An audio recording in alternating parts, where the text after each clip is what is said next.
The X-Zone radio and TV show is largely an opinion talk show. All opinions, comments, or statements of fact expressed by Rob McConnell's guests are strictly their own and are not to be construed as those of the X-Zone radio and TV show or in any manner endorsed by Rob McConnell, Relmar McConnell Media Company, Talkstar Radio Network, its affiliated stations, or employees.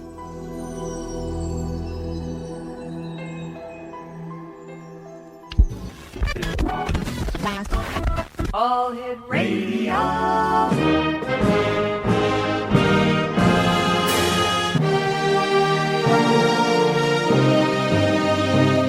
Welcome to the X Zone, a place where fact is fiction and fiction is reality. Now, here's your host, Rob McConnell. You're so hypnotizing. Could you be the devil? Could you be an angel? Your touch magnetizing. Feels like I am floating. Leaves my body glowing. They say, be afraid. You're not like the others. Futuristic lovers. Different DNA. They don't understand you. You're from a whole other world. A different dimension. You open my eyes, and I'm ready to go. Lead me into the light. Kiss me, infect me with your love and fill me with your poison. Take me, take me. Wanna be a victim, ready for a function.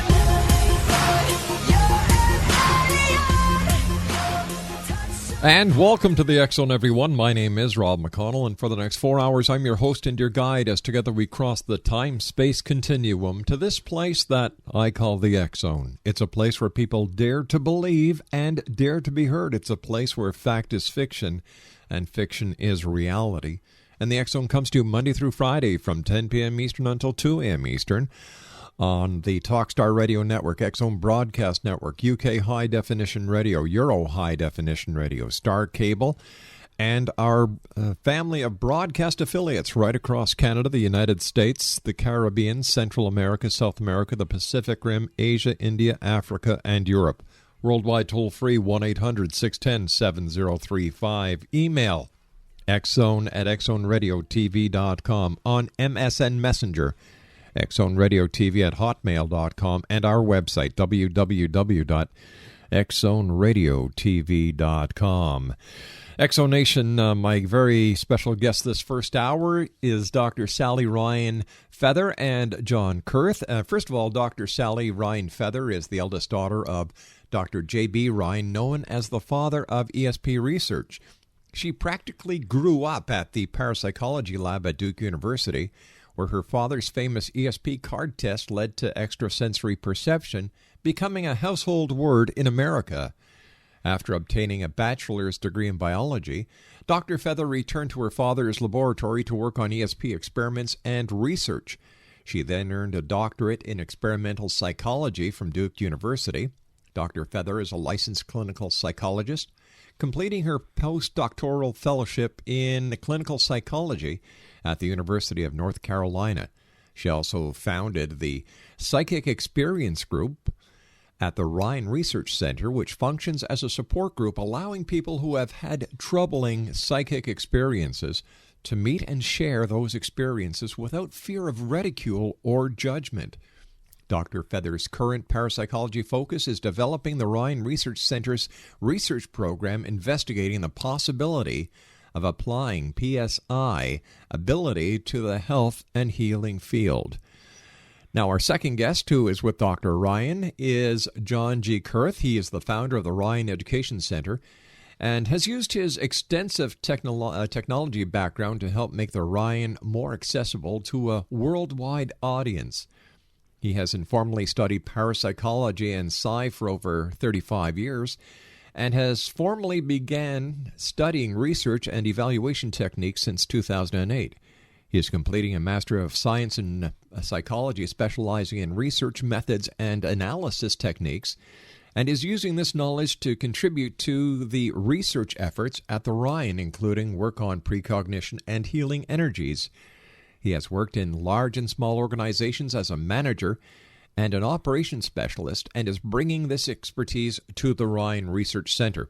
Now, the website for the Rhine Research Center, Exo Nation, is www.rhine.org, and that's www.rhine.org. When I come back from this 2-minute commercial break, we will be joined by Dr. Sally Rhine Feather and John Kurtth from the Rhine Research Center as the Exxon starts for today.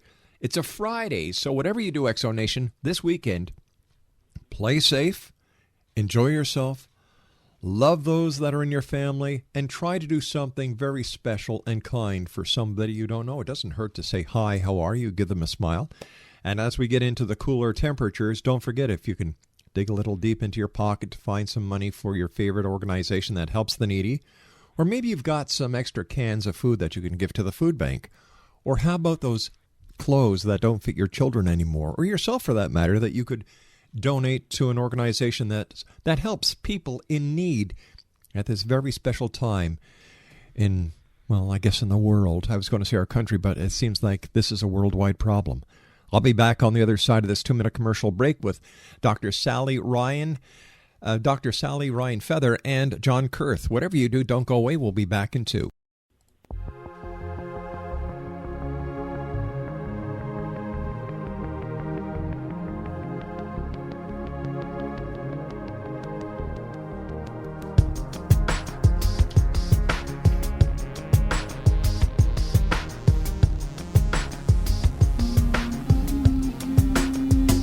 Your heart is not open, so I must go. The spell has been broken.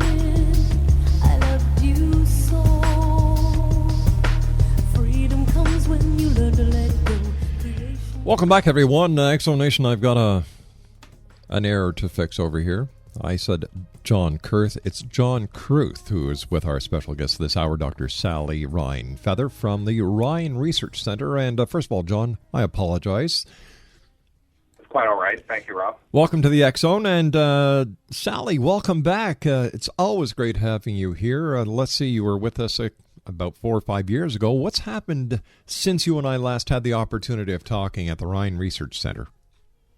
Well, since then, I think our center has gotten stronger. We've started new research and new educational programs, which we can talk about. I am the big news in my life is that I've retired I was the executive director soon after I was on your show, if I wasn't at that time, and I was the director for 3 or 4 years in there. And now we have turned it over to John Kurtth. So you have today with you the retiring director and the new director. John, where does your interest in parapsychology come from, and what is your own experience with parapsychology and psi? Well, having been born into a household where ESP tests were as common as what bingo might be in somebody's house or bridge, I just grew up sort of in the lab, and I met many of the people that came to study with my father or visitor, who would talk about the interesting things that happened to them, their experiences, which suggested ESP. So I just grew up with it. It was a natural for me. But it really wasn't until I got in graduate school that I fully understood, the statistical part and all that, which kind of backs up the belief that many people have from their own experiences. But we have both the science and the experience side at our laboratory and in my own personal life, too. And John, where does your interest in psi come from? Well, it's interesting because Sally talks about growing up with ESP tests in her house.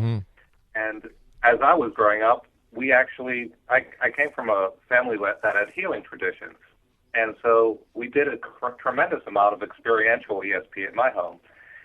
We actually had a pack of Zener cards, which are the ESP test cards, as I was growing up, and my brothers and sisters used to play with them just like we would play with any other cards. We did a tremendous amount of things growing up, and it seemed very natural to us. It wasn't until I got into my teenage years that I realized not everybody understood this. Not everybody did this. So I had a natural tendency towards psychic experiences as I was growing up. And as I got older, I began to look more into the science.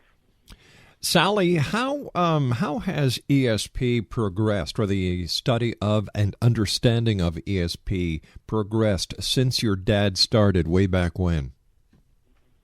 Well, for one thing, there is mounted a humongous amount of experimental evidence for those who are skeptical and lean toward the scientific approach, as maybe some of your listeners do. That's been very reassuring that we have the science on our side.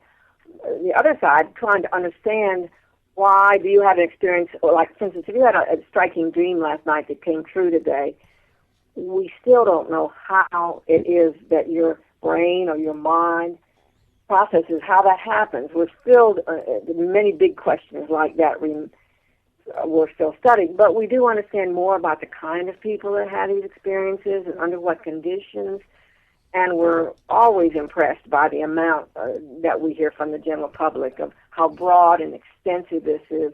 Hardly a person that I know has not had something like this that's puzzled them and left questions in their mind. Well, Sally, what would be the profile of a person who is more apt or prone to be receptive of ESP?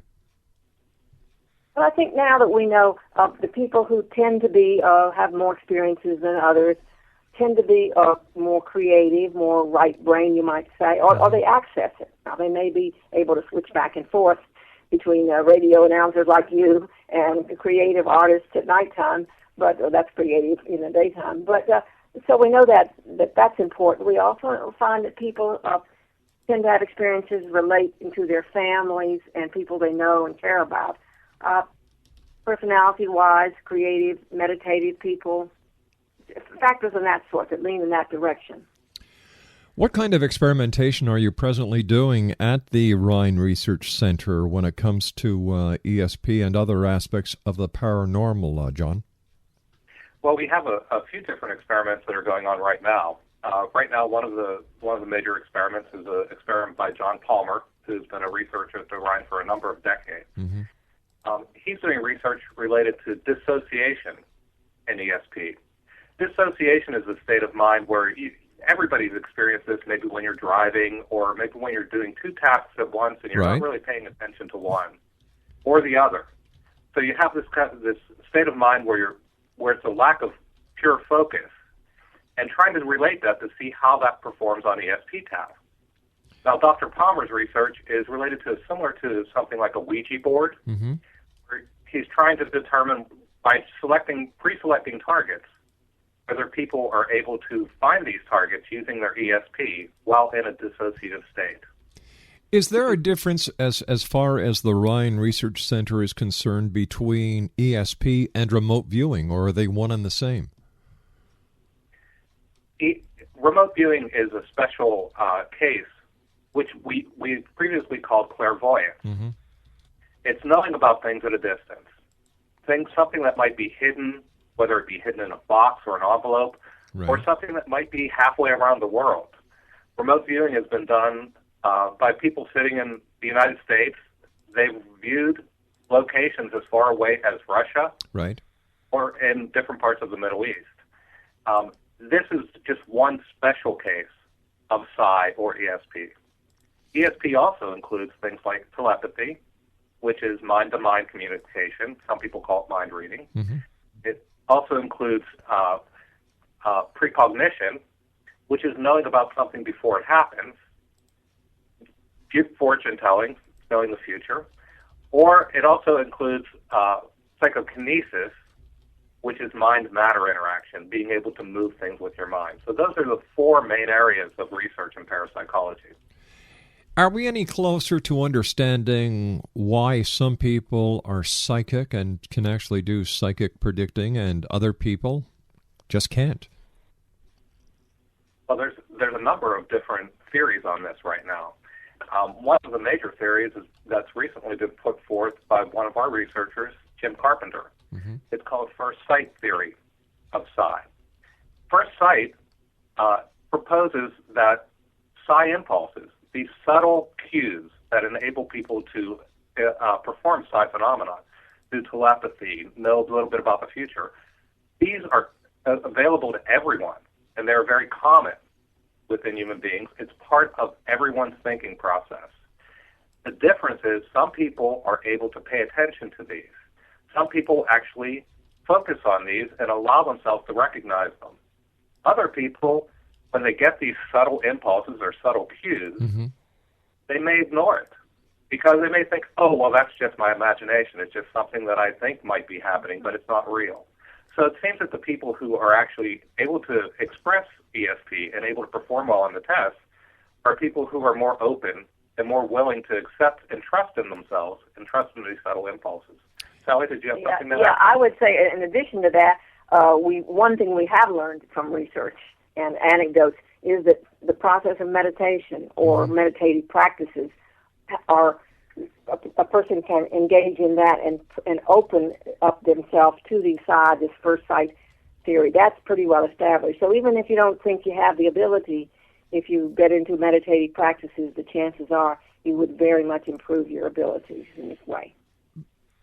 In order for someone to be able to predict coming events, wouldn't that mean that our very knowledge of the time-space continuum is all wrong? Well, that's a very interesting question, and that actually gets into some of the other research that we're beginning here, and it's related to some research on precognition that was done by Daryl Bem. He's a noted psychologist who published an article earlier this year in the Journal of Personality and Social Psychology. It's a standard psychology journal, and it really shook up the world of psychology and of the standard sciences, because what he demonstrated was that it is very common for people to have precognitive impulses, for them to recognize that something is happening before it actually happens. This does tell us that there are some things that happen in the future that are sending information backwards to us. And that makes the world of physics and the way that time is represented in our daily lives changes our whole perspective. Is there any implication of parallel universes or multiple dimensions that would work with this theory? There may parallel universes. They could be applied. As a scientist, I really have to look at that as pure speculation and theory until we have some sort of evidence related to it. What Dr. Ben presented was standard psychological testing methodology, which demonstrated precognition. He didn't try to explain the mechanism. He just said, hey, this is happening.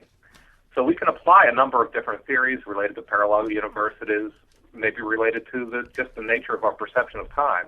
But at this point in time, parapsychology, we don't have evidence to demonstrate that that's the case. All right, stand by, please. You and I have to take a commercial break with the news. We'll be right back. Exonation Dr. Sally RHINE FEATHER and John Kurtth are our special guests.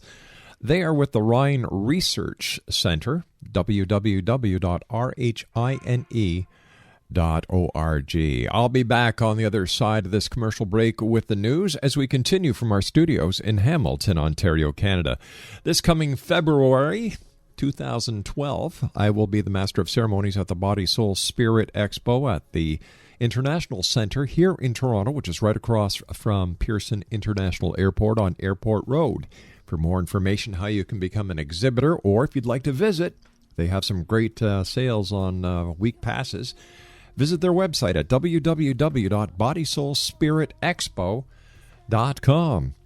I'll be back on the other side of this commercial break with the news with Dr. Sally RHINE FEATHER and John Kurtth from the Rhine Research Center as we continue investigating the world of the paranormal and the science of parapsychology here in the X Zone with yours truly, Rob McConnell. Don't go away. You were my lesson I had to learn. I was your fortress.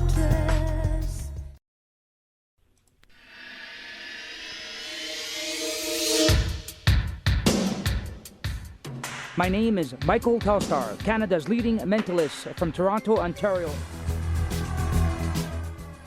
Hi, my name is Belinda, and you're listening to my dad, Rob McConnell, on the X Zone. This is Psychic Dorothy from St. Catharines, and you're listening to Rob McConnell. Hello, my name is Holly Reeves, an astrologer from Astro For You, and you're listening to Canada's #1 paranormal radio show, The X Zone, with Rob McConnell. Welcome to the X Zone, a place where fact is fiction and fiction is reality. Now, here's your host, Rob McConnell.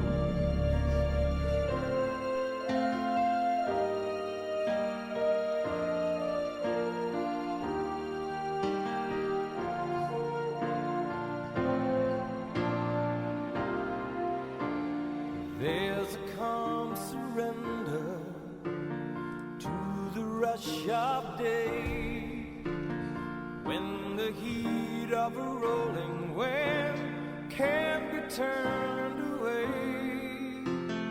An enchanted moment, and it sees me through.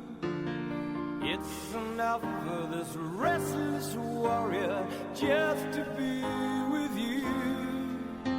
And can you feel the love? And welcome back, everyone. This is the X Zone. My name is Rob McConnell. We're coming to you from our studios in Hamilton, Ontario, Canada. www.xzoneradiotv.com. And if you'd like to read any of the 30-some odd past editions and present edition of the X Chronicles newspaper that we have posted, xchronicles-newspaper.com/publisher. And I'd just like to read you something here that Len McGuire, who is one of the big guys who does a lot of work for us over at the X Chronicles, gave us earlier today. The September 2011 edition of the X Chronicles newspaper has to date greatly surpassed our anticipated online reads at xchronicles-newspaper.com/publisher. The X Chronicles newspaper has been publishing since 1992 and is North America's only paranormal parapsychology newspaper. Our YouTube video channel has had over 657,000 channel views. Let me see. Our email lists comprise of over 3.5 million email addresses. On Facebook, we have over 5,000 friends. Scribd, we've had 122,956 total reads with 966 followers. To date, at the Apple iTunes Store, 898,101 podcast downloads. And let me see, the X Chronicles newspaper is now available for handheld mobile devices, including the Apple iPad, Amazon Kindle, Nook, Apple iPhone, Android, Windows Mobile, BlackBerry, Symbian, Palm, Onyx, JetBook Lite, I think is what it's called, Easy Reader, Cooler, iRex, Xedge, and eSlick. So all this is because of you, the members of the X Zone Nation, and the hard work that many people, many listeners, and a lot of radio stations have been putting in over the past 20 years. Wow. All of a sudden...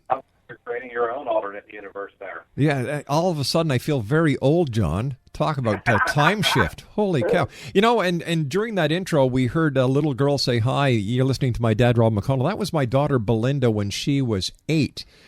And we just learned that Belinda and her husband, Chad, are going to be parents. Belinda now is 22 years old.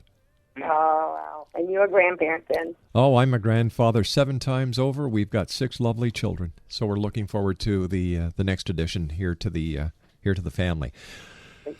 First of all, Sally and John, I know that you guys are very busy, and I sincerely appreciate the time taking out to come with us here on the X Zone and to tell people who may be teetering on the fence of, well, geez, am I having these experiences? Am I going out of my mind? Or am I just imagining all this? And, you know, having done this show over 20 years, like I said, I've come to the conclusion that these people are having these experiences. Oh, yes. I don't doubt that at all. Having experienced 5 experiences is just normal life for many people. It's only when you don't have them that you think that they're unusual. But we certainly know that they're reasonable and happen all the time. As that book that I mentioned, that I wrote before, that we talked about, is full of stories that people have sent to us. Currently, we are actually still collecting reports of ESP experiences, dreams that come true and things that come true, and that sort of experience.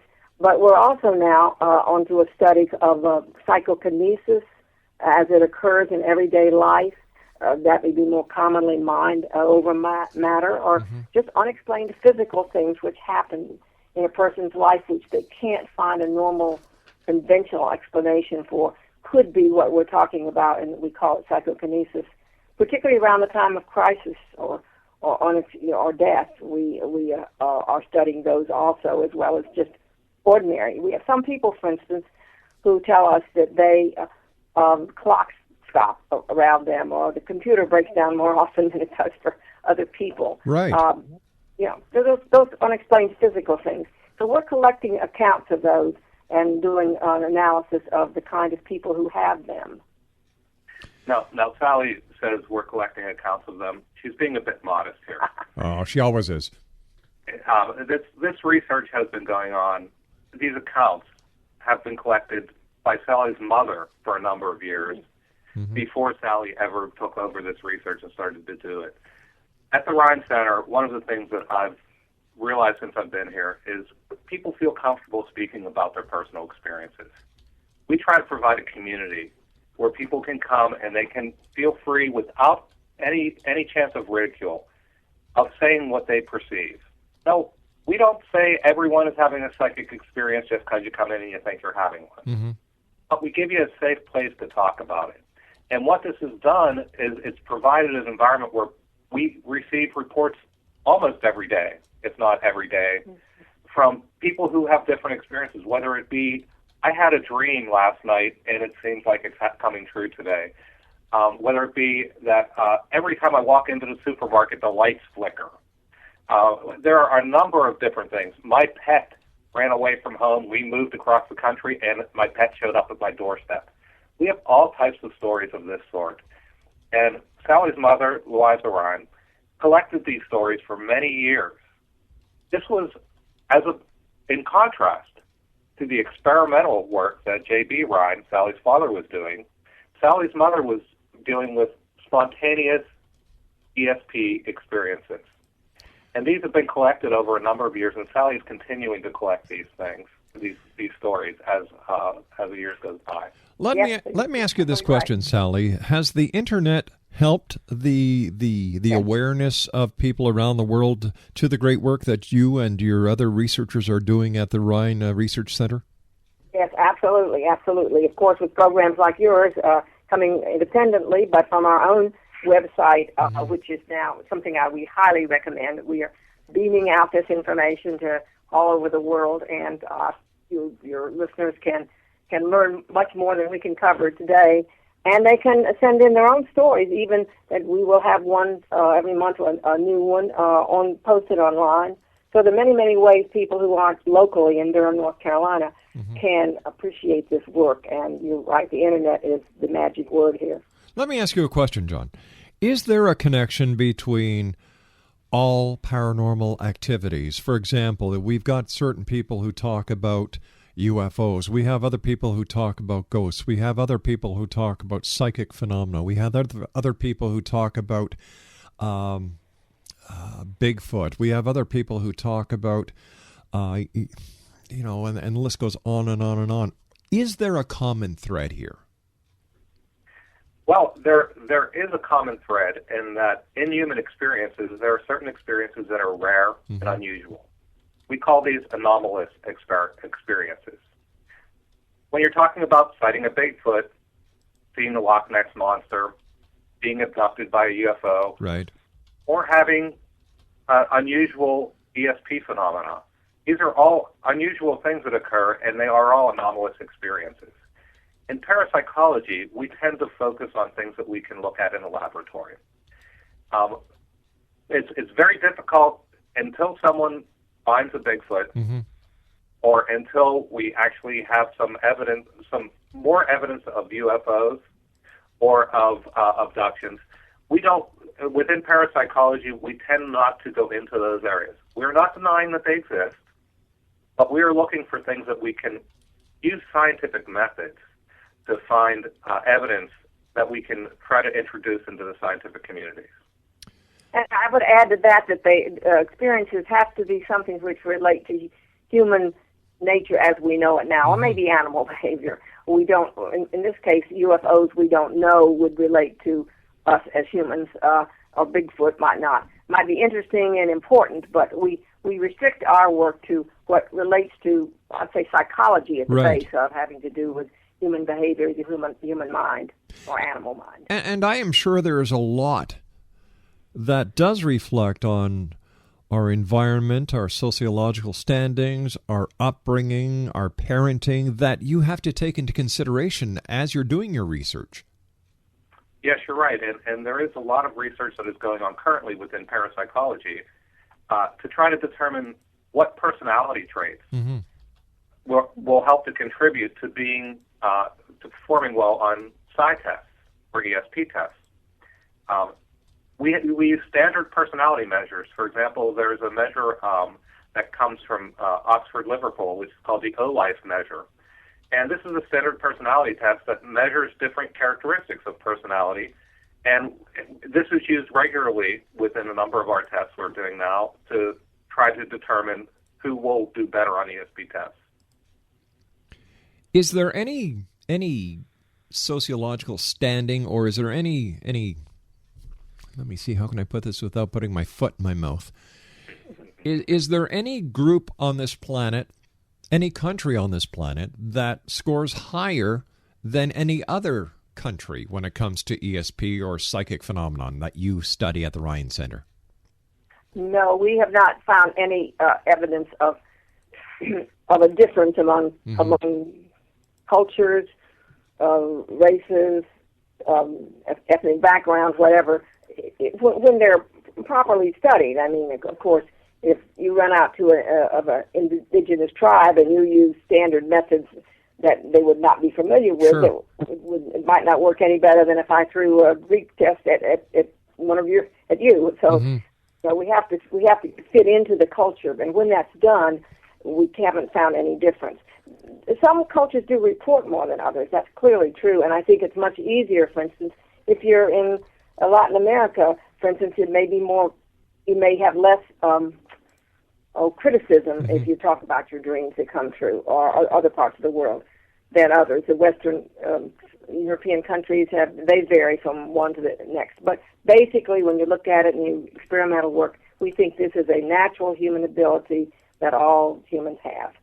Perhaps we've even lost some. Maybe perhaps we don't exhibit as much in our Western culture, which is more critical than others. But that's probably a matter of psychological and sociological factors. Having said that, Dr. Ryan, would you say that psychic phenomena, the paranormal, parapsychology, as we know it today, played a major part in religious theologies of days gone by? Yes, absolutely. I think the basis of, or along with the beginnings of all religions and all spiritual paths, you will find reports which we could call parapsychological. Other people might call miracles. And I'm not saying that doesn't say anything about what the source of Understood. But where it comes from. But it's certainly amplified. Prophecy, prayer, all of these fit into very much what we might study here. We just don't use that language. In fact, I like to think that we don't really believe in the supernatural. We just believe that there are phenomena for which we don't yet have an understanding. And once we have an understanding, it will become natural. Doesn't mean it won't be phasing and cause us to have spiritual beliefs and practices related to it. I'm not taking away from that. I'm just saying there's a solid basis that goes back far beyond any particular religion, and yet it's very important to religions and spiritual pathways.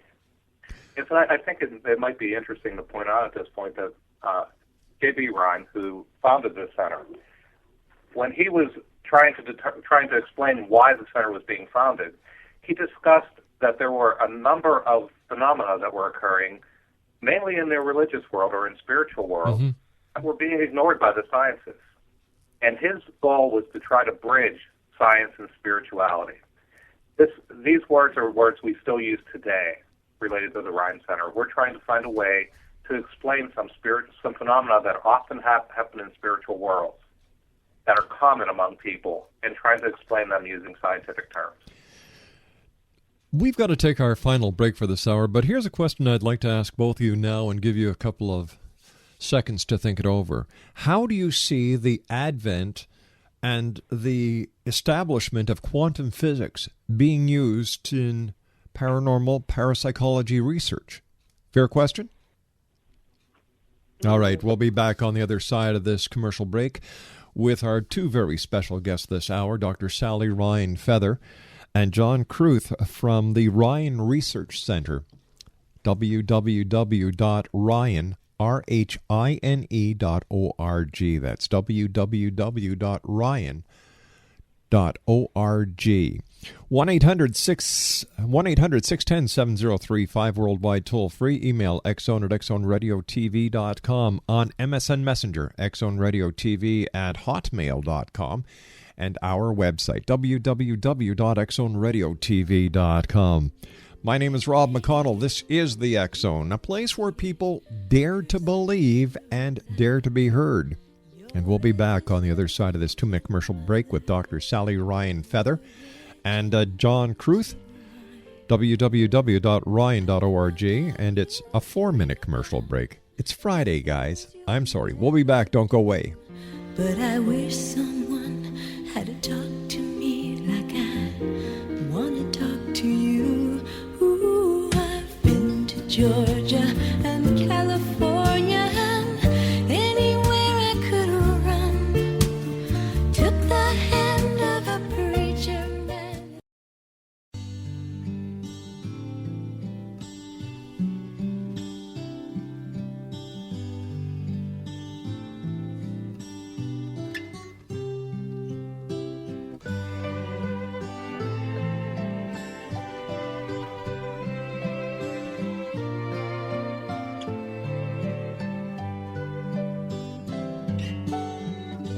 Longer than there have been fishes in the ocean, higher than any bird ever flew, longer than there have been stars up in the heavens. I've been in love with you, stronger than any mountain could. Dr. Sally RHINE FEATHER and John Kurth are our special guests this hour. They're with the Rhine Research Center, www.rhine.org. That's RHINE.org. Sally and John, before we went to the commercial break, I asked you how you saw quantum physics basically working with your research in paranormal and psi and parapsychology. And Sally, I'd like to take your answer first. Well, I think there are implications quite a bit. In my father's day, he used to speak about this psi ability being non-physical. Mm-hmm. But now the definition of a physical has changed from his day, so it's much broader. And, Einstein said spooky action at a distance. That would be what we might say some of our psi phenomena are, although he wasn't a follower of the quantum approach. But John may have something add a little more specific about that. Do you? Well, sure. I knew Sally was going to turn this over to me. I have to defer to Dean Radin and his work that he's done in the conscious universe to try to relate quantum physics to what's been going on in parapsychology. There are really two main phenomena that Dean Radin talks about, one of them being the observer effect, and the second being entangled particles. The observer effect is very interesting because it's something that we find in quantum physics that's very, very well established. And is that light can act as either a particle or a wave. And it's demonstrated by using a standard double-slit experiment. And I'm not going to go into the details of this experiment, but let me mention that whenever the experiment is being performed, light will appear to act like a wave. Mm-hmm. But as soon as you put a device in place to try to observe how this is occurring, light changes characteristic and begins to act like a particle. Fascinating. So this says that by observing a phenomena, we are actually changing it. This is an important relationship between quantum physics and what may be occurring within psi, because it means that intention the observation, the intention of observing an event can actually change reality. So this is one thing that is related to quantum physics. The other that is very interesting is entangled particles. Entangled particles are two particles that are created at the same time, but then separated. And what has been found in quantum physics is that these particles will continue to respond to each other as if they are next to each other or as if they are the same particle. So you can make changes. You can separate these particles by anywhere from a few meters to some hundreds of miles. And when a change occurs to one particle, the other particle will change instantaneously to reflect the change that was made in the original particle. John and Sally, we've got to say so long for tonight, but I'd love to have you both back on, or either one of you back on in the near future. Thank you very much for joining us. A great pleasure talking to you and meeting you, John, and Dr. Sally. It's always a great honor for us to have you here on this show. So until the next time we meet, my friends, take care of each other and be good. Keep the great work up. Thank you, Rob. Good night now. Exonation Dr. Sally Rhine Feather and John Kurtth have been our guests this hour from the Rhine Research Center, www.rhine.org. I'll be back on the other side of the news at 6.5 minutes past as the X Zone continues from Hamilton, Ontario, Canada, with yours truly, Rob McConnell. Don't go away.